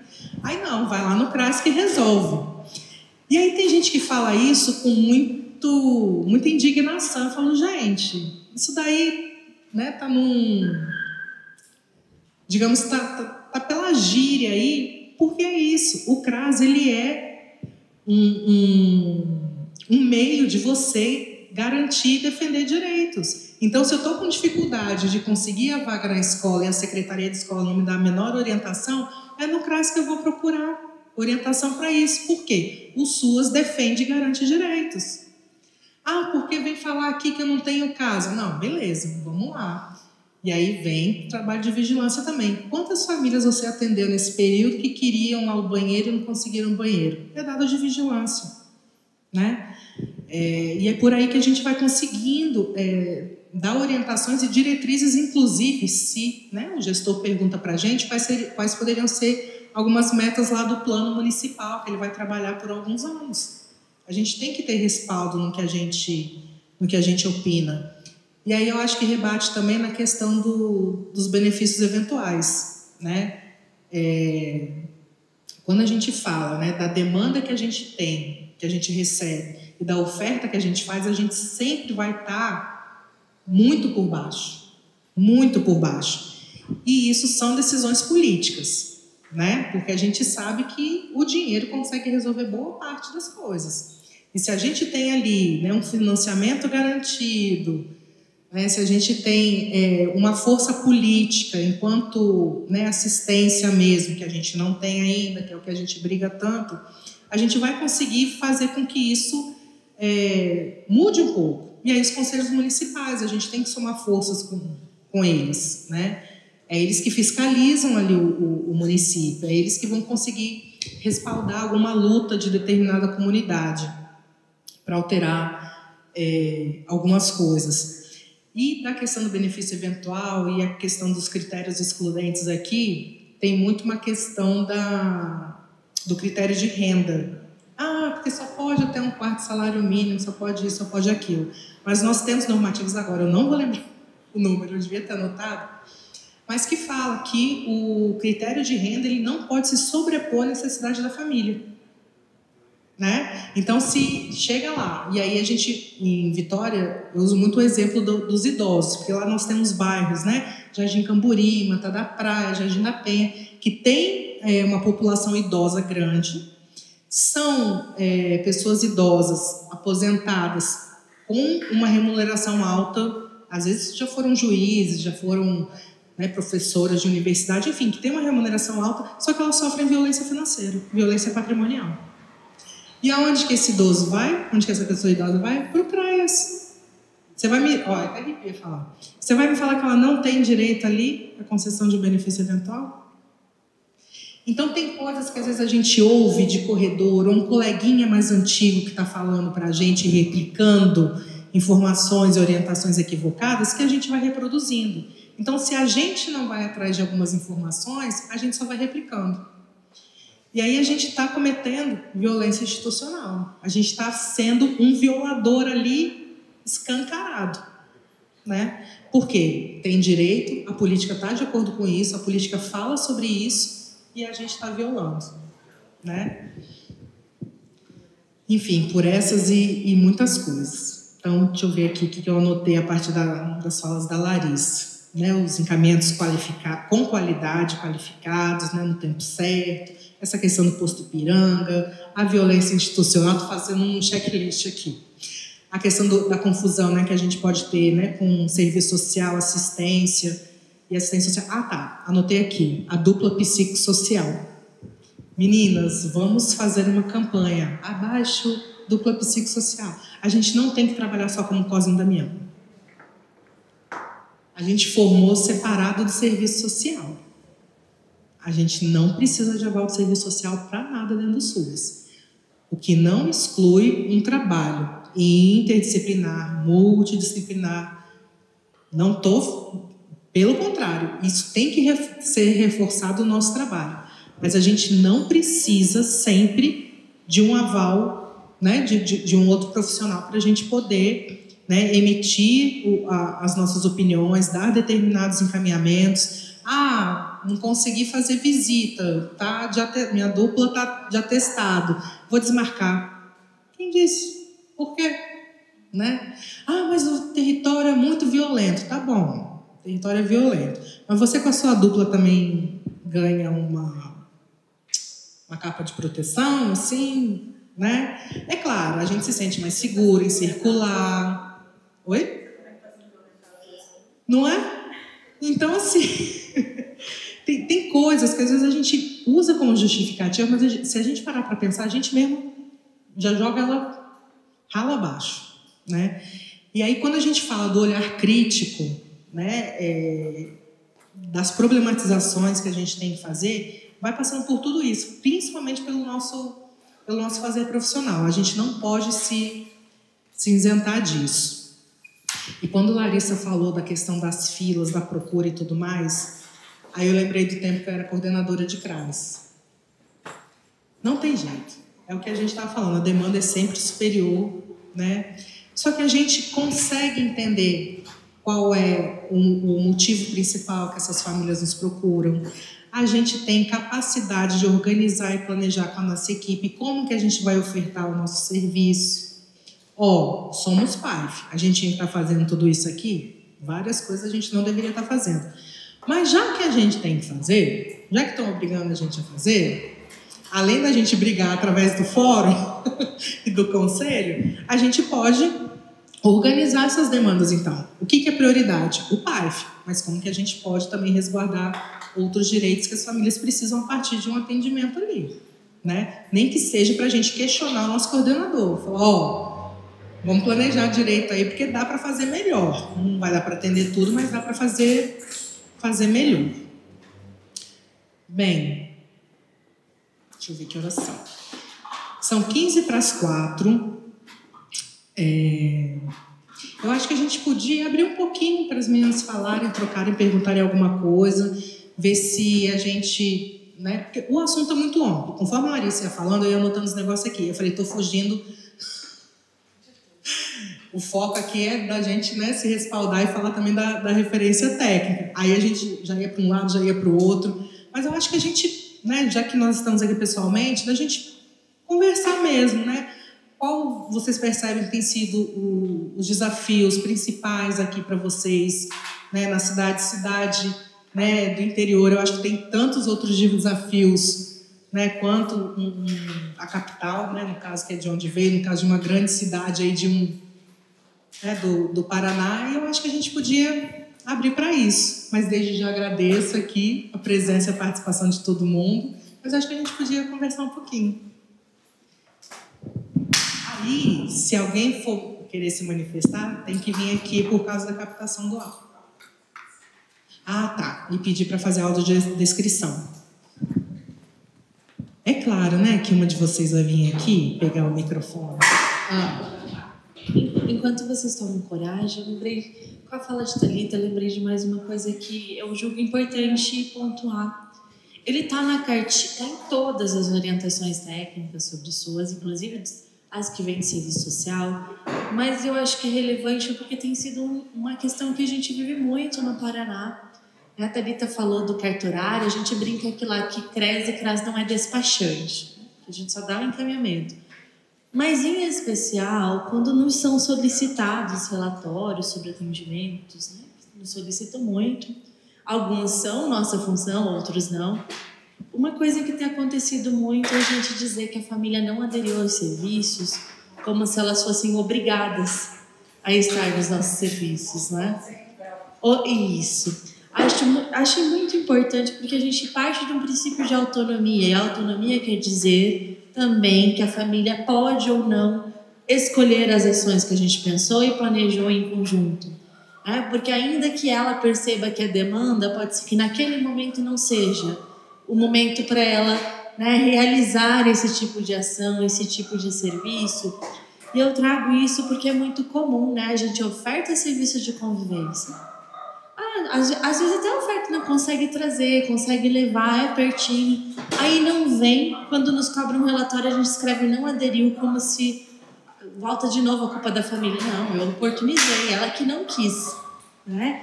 Nós estávamos aqui disponível. E eu trago isso porque é muito importante a gente tem a resolução agora 119, que lá está muito evidente, né, de 2023. Acho que lá trouxe, porque sempre teve implícito, mas o primeiro local que talvez colocou é lá. O acesso, né, assistência social é um direito das famílias, não é uma obrigatoriedade, elas não precisam contraproduzir. Inclusive, quando nos nossos relatórios, a gente planejou tudo junto, né, a família queria naquele momento, ela não veio. A gente deixa muito evidente de que o acesso ao espaço vai continuar aberto, que é o direito dela estar participando, que continua sendo convidada, mas o aceite ou não, a participação ou não, que não tenha esse peso de tipo, estava aqui, ela que não quis. Principalmente porque quando nos pedem relatório, a gente sabe que a situação tem alguma outra coisa que geralmente a gente não conhece, né? Que não vem pra gente, que está ali. E esse relatório, com esse peso de não aderiu, seja para um judiciário ou para um conselho tutelar, faz voltar tudo para a família. A responsabilidade, de novo, é individual dela. As políticas públicas, parece que retira aquela questão estrutural e social que a gente sempre está aqui conversando e volta a ser dela, como se tudo estivesse perfeito, não, só ela não foi. Então, acho que é muito relevante a gente sempre pautar-se nesse princípio de autonomia e entender que cada um tem seu tempo, que ainda que o nosso serviço seja maravilhoso e a pessoa possa vir, né, isso não significa um não aderiu, porque é direito deles se recusarem a uma contraprestação de serviço, né, não desejarem, entenderem que naquele momento conseguem sozinho e nos buscar quando tem apoio. E mais, né, o que mais me preocupa, quando não aderiu vem sem essa percepção da escuta. A gente oferta serviço, precisa fortalecer o vínculo. A gente fortalece, né? Oferta o serviço pensando que vai fortalecer. A pessoa mora lá no Cafundó, né? Município pequeno, a gente tem um terminal de ônibus. O meu território tem lugar que tem que ir pro centro para daí voltar para chegar no CRAS. Entende? Vai demorar 2h30 para ir participar de um grupo de serviço de convivência de 1h30. E aí, a pessoa queria, ela não veio, a gente põe uma não aderiu, né?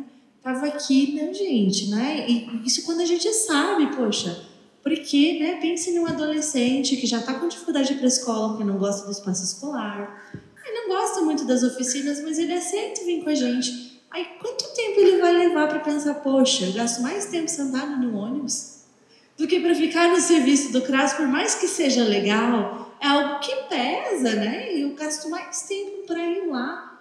Eu ainda não tenho amigos, e aí a gente responde como não aderiu. Então, todo esse cuidado de sempre enfatizar que o acesso a qualquer direito é um direito, não uma obrigatoriedade, e que a autonomia da família prevalece, né, sobre o que a gente oferta e a gente participa. Sim? Não? Na hora que Larissa está falando aqui, outra coisinha que tem que ficar sempre ali na nossa gaveta ou em cima da mesa que a gente compartilha, né? É a tipificação. Seguranças afiançadas, os impactos que os serviços, os objetivos que os serviços têm, o público que a gente vai atender, como que ele se caracteriza, quais são as provisões mínimas que cada um deles tem que ofertar.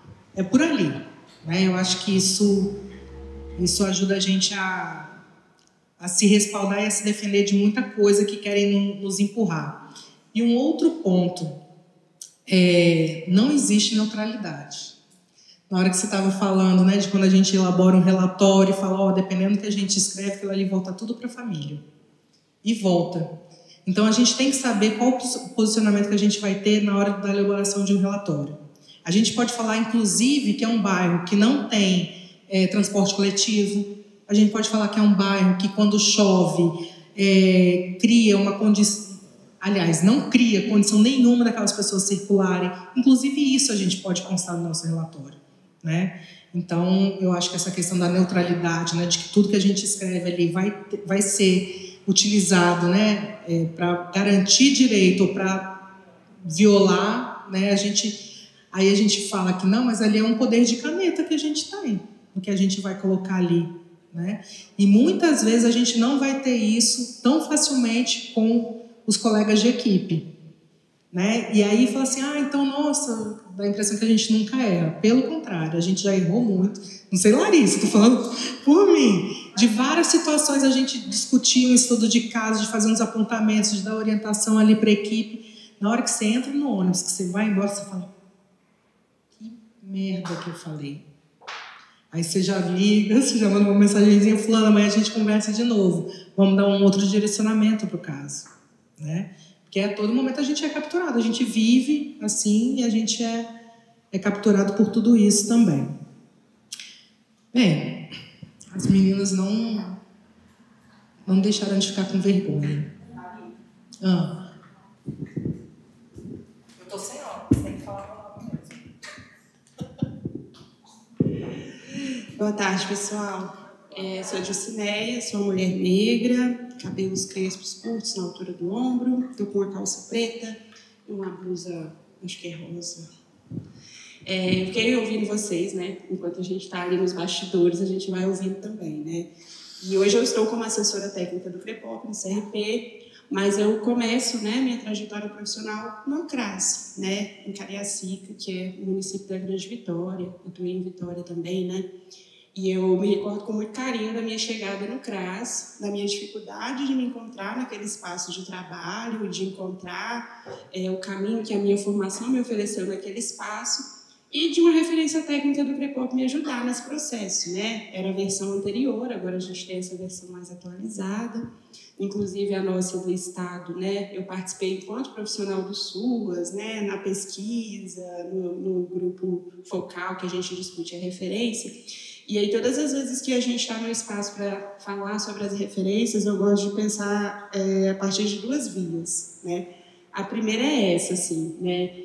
Vocês, né, com a bagagem de vocês, seja profissional, seja também de estudo sobre o tema, né? Nesse lugar, talvez, de ser referência para quem está começando, né? O que vocês dariam? Não vou dizer dica, que dica não é tão qualificado, né? Mas como vocês orientariam um profissional, de repente, está chegando agora no CRAS, acho que Thalita teve falas bem pontuais nesse sentido, sobre a tipificação, sobre fazer uma pesquisa, mas o que as nossas referências, né, não só as do CREPOP, mas do CFP, talvez tenham de mais significativo para quem está chegando, e pensando também nas nossas realidades, né? Talvez para que a gente coloque naquele relatório que vai para os nossos gestores para justificar nossos processos de trabalho, às vezes até mesmo um relatório que é solicitado por outros serviços, que a gente precisa deixar claro ali qual é a nossa função nesse contexto que é o SUAS, né? E a gente ouve muito isso de profissionais também. Eu uso as referências técnicas como uma ferramenta de proteção, para dizer o que eu posso e o que eu não posso fazer nesses espaços. E se vocês pudessem dar uma contribuição nesse sentido, eu acharia maravilhoso. E vou aproveitar também que estou com o microfone para justificar a ausência da Bárbara de Souza Monveste, né? Estava na nossa divulgação o tempo todo, né? A foto, o currículo da Bárbara, mas infelizmente ela não pôde vir com a gente hoje por conta de uma agenda concorrente, né? Ela está participando da etapa estadual da Conferência de Mulheres lá em Aracruz, né, tá na outra ponta,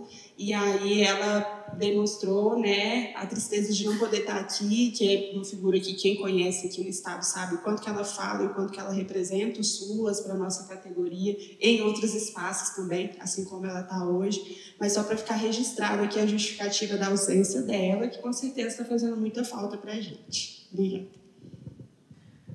Verdade. Diogo, muito bem lembrado.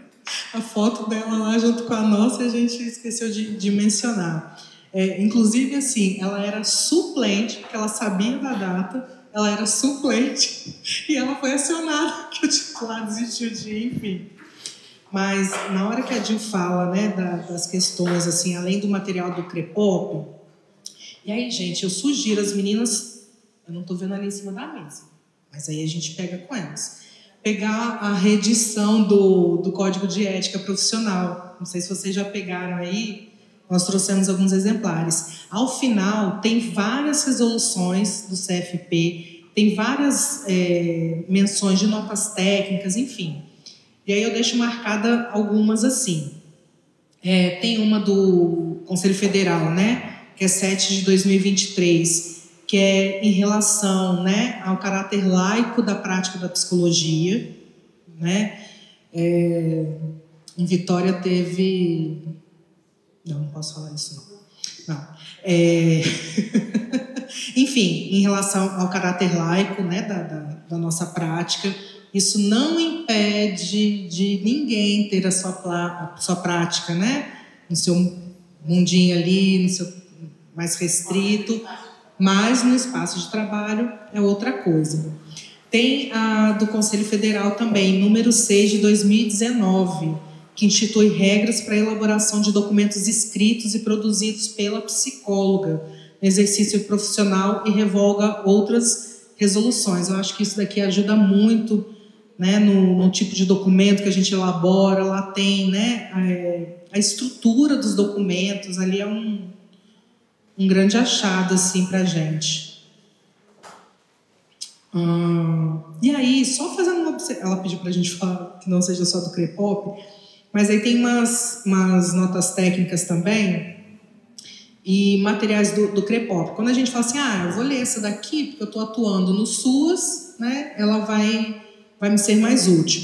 Só que como a gente, né, trabalha com a defesa e garantia de direitos, né, com a questão da prevenção de situações, dos encaminhamentos de outras, né, não dá para a gente fugir, né, de estudos e de leituras que falem, igual o Dante mencionou aqui no comecinho, né, sobre o público LGBT, sobre a população em situação de rua, sobre mulheres em situação de violência, sobre adolescentes cumprindo medida socioeducativa, sobre situações de emergência e calamidade pública. Não tem como a gente fugir de todas essas orientações, porque é o público que a gente atende, né?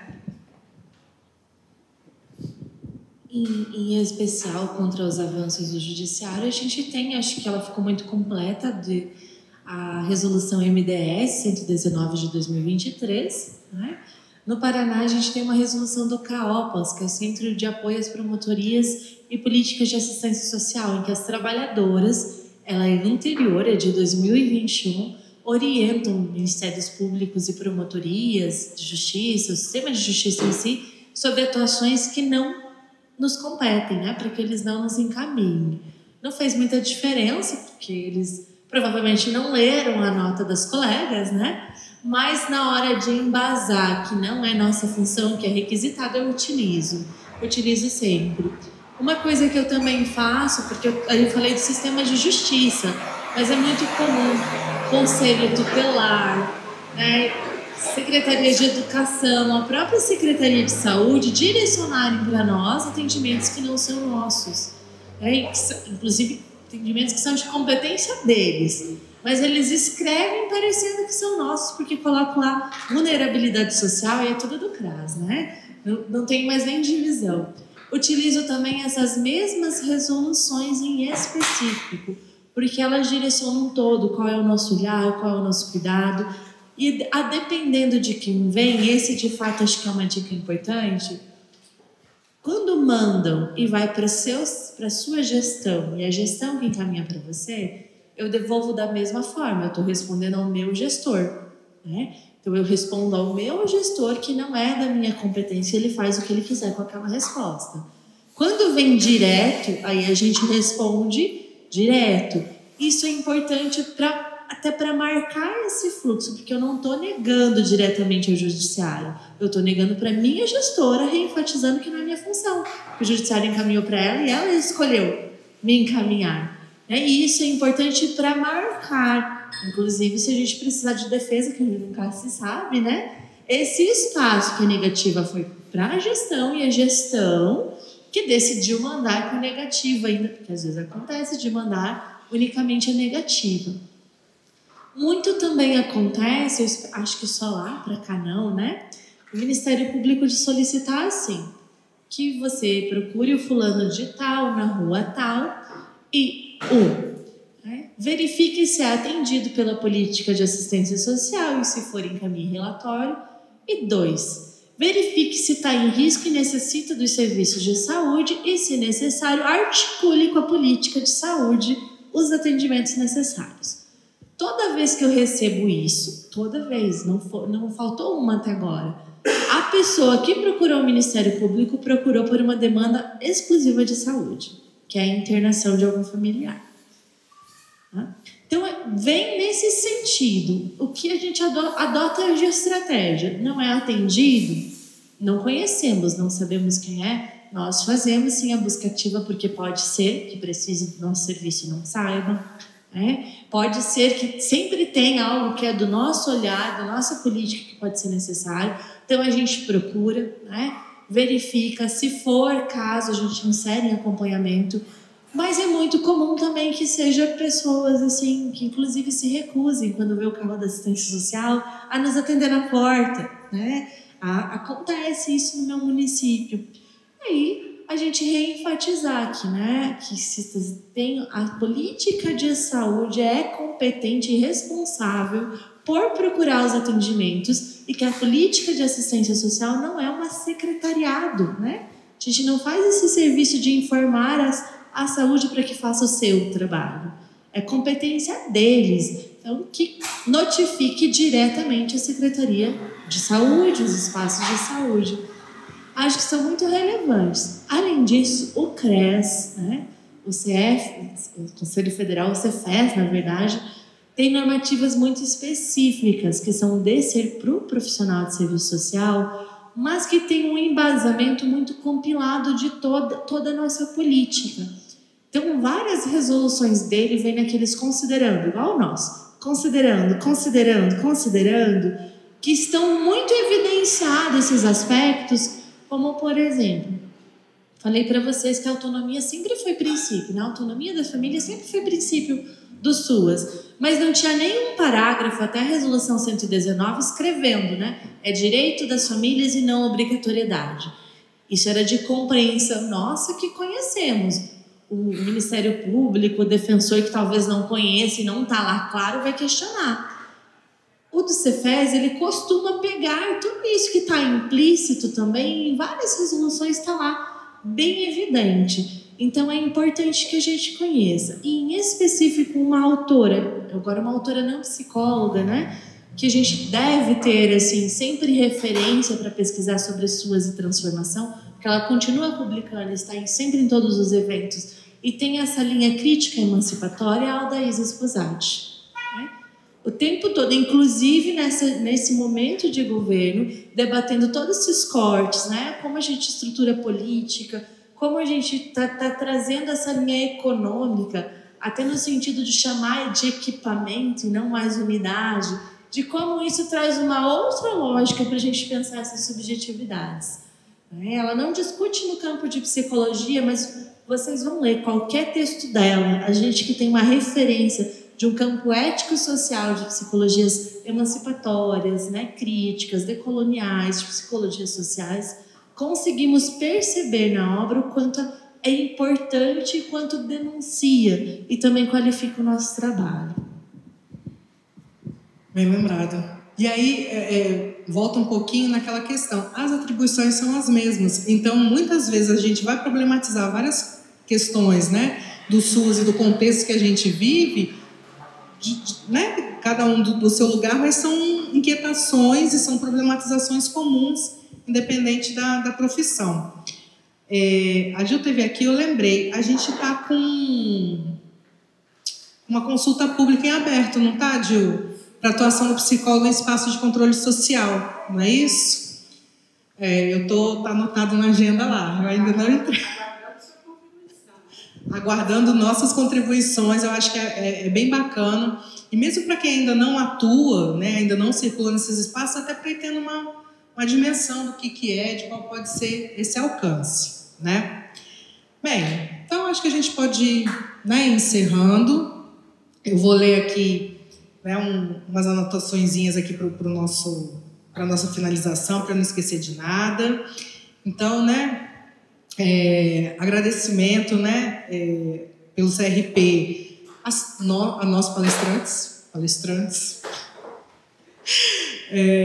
né, pelas nossas contribuições aqui, aos nossos intérpretes, né, veio uma equipe aí considerável, né, de Vitória, veio gente de outro estado, né, uma palestrante de outro estado, vem toda uma equipe também ali de Vitória, os nossos intérpretes, né, o pessoal da equipe aqui de gravação, de iluminação e tudo mais, a Gil e a Bárbara lá da equipe técnica, o Dante, nosso conselheiro, né, que nos acompanha, faz parte aí da CEPOPS também e da Comissão de Psicologia e Assistência. Agradecemos ao pessoal do CRAS, né, o CRAS, professora Lisete Conceição da Silva, pela sessão do espaço.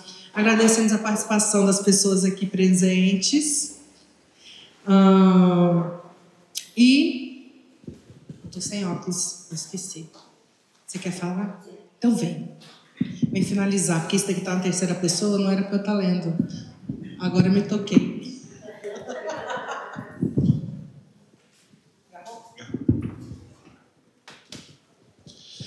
A gente tem um lanchinho, acho que depois a gente come o lanchinho e faz aquela conversinha fora das gravações, né? Que acho que é importante também.